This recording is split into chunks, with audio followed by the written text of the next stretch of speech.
পরম করুণাময় মহান আল্লাহ তাআলার নামে শুরু করছি, যিনি অত্যন্ত মেহেরবান। প্রিয় দর্শক, আজকে ভিডিওটিতে আমরা জানব হজরত নূহ আলাইহিস সালামের জীবন কাহিনী এবং তার নৌকা নির্মাণ থেকে শুরু করে মহান আল্লাহর তাআলার আযাব নাজিল করার ঘটনা। পবিত্র কোরআন শরীফে অনেক আয়াতে মহান আল্লাহ তাআলা হজরত নূহ আলাইহিস সালামের ব্যাপারে বর্ণনা করেছেন।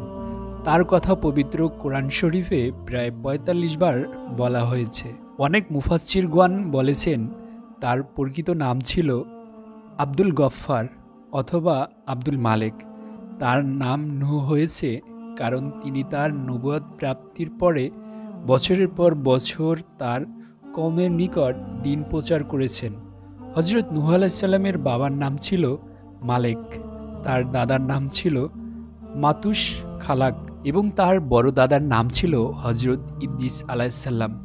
বর্ণিত রয়েছে হজরত নূহ আলাইহিস সালাম প্রায় ৩০০ বছর ধরে তার কওম বা অনুসারীদের দাওয়াত দিয়েছিলেন, কিন্তু কওম বা গোত্র তার এই দ্বীনের দাওয়াতকে প্রত্যাখ্যান করে আসছে। হজরত নূহ আলাইহিস সালাম এ কারণে তাদেরকে ঘৃণা করতে শুরু করেন। এর মাঝে হজরত নূহ আলাইহিস সালামের নিকট আসমান থেকে আল্লাহ পাক রাব্বুল আলামিন ২০০০ ফেরেশতা পাঠিয়ে দেন। তখন নূহ আলাইহিস সালাম ফেরেশতাদেরকে জিজ্ঞেস করলেন, তোমরা কারা? জবাবে ফেরেশতারা উত্তর দিলেন, আমরা হলাম আসমানের ফেরেশতা। আমরা আপনার নিকট বলতে এসেছি আপনার কওমকে ঘৃণা করেন না। জবাবে হজরত নূহ আলাইহিস সালাম বলেন, তাদেরকে ৩০০ বছর ধরে দাওয়াত দিয়ে আসছি, তবুও তারা আমার দাওয়াত কবুল করেনি। এরপরে আসমান থেকে আরও ২০০০ ফেরেশতা নূহ আলাইহিস সালামের নিকট আসেন। হজরত নূহ আলাইহিস সালাম আবারও তাদের জিজ্ঞাসা করেন, তোমরা কারা? জবাবে ফেরেশতাগণ উত্তর দিলেন, আমরা আসমানের ফেরেশতা। আমরা আপনাকে বলতে চাই আপনি ধৈর্য ধরুন, আপনি আপনার কওমকে ঘৃণা করবেন না। এরপর নূহ আলাইহিস সালাম ফেরেশতাগণের কথা মতো আরও ৩০০ বছর কওমদেরকে ইসলামের দাওয়াত দিতে থাকেন, কিন্তু এবারও তারা ঈমান আনল না। এবার হজরত নূহ আলাইহিস সালাম আল্লাহর নিকট তার কওমদের জন্য বদদোয়া করার মন স্থির করলেন। পবিত্র কোরআনে বলা হয়েছে, আন নূহের নিকট বলা হলো, আপনার কওম হতে যারা আপনার উপর ঈমান এনেছে তারা ব্যতীত আর কেউ আপনার উপর ঈমান আনবে না। তারা যাই করুক আপনি হতাশ হবেন না। সূরা নূহ আয়াত ২৬ থেকে ২৭।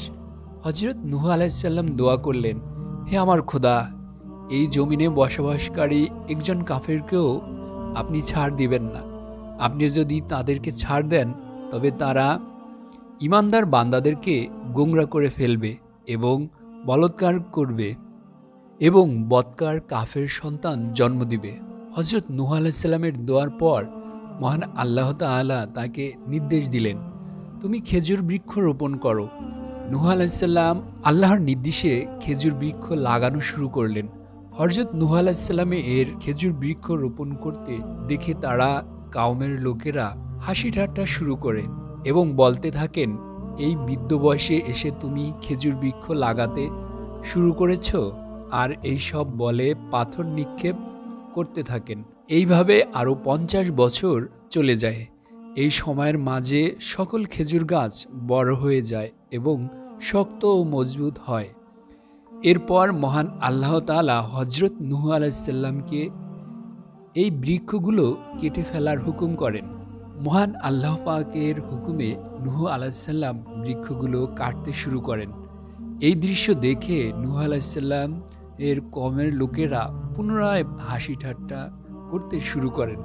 আর যখন হজরত নূহ আলাইহিস সালাম নৌকা বানাতে শুরু করলেন, তখন তার কওমের লোকেরা আবারও বেশি করে হাসি ঠাট্টা শুরু করতে লাগলেন।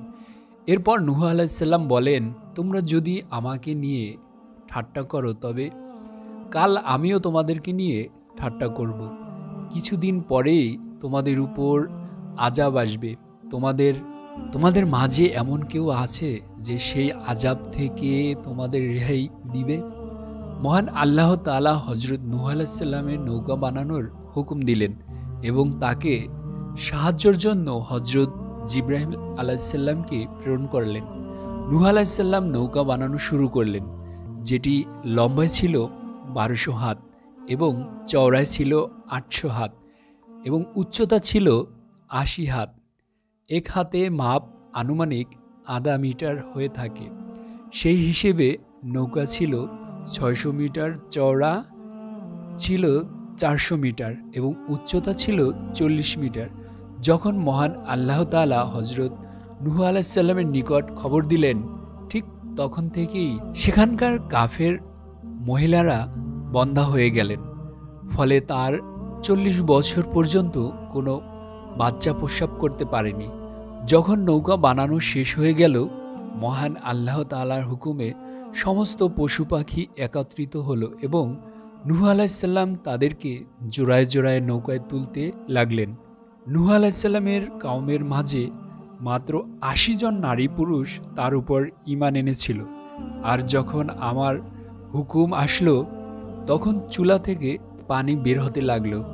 আর আমি হুকুম দিলাম, হে নূহ আলাইহিস সালাম, প্রত্যেক জোড়া থেকে 2টি করে নৌকায় তুলো, আর যারা তোমার প্রতি ঈমান এনেছে তাদেরকেও তুমি একই সঙ্গে নাও। যদিও ঈমানদার ব্যক্তির সংখ্যা খুবই কম ছিল। অতঃপর সেই দিন আসলো যেদিন মহান আল্লাহ তাআলা তাদের উপর গজব নাজিল করল।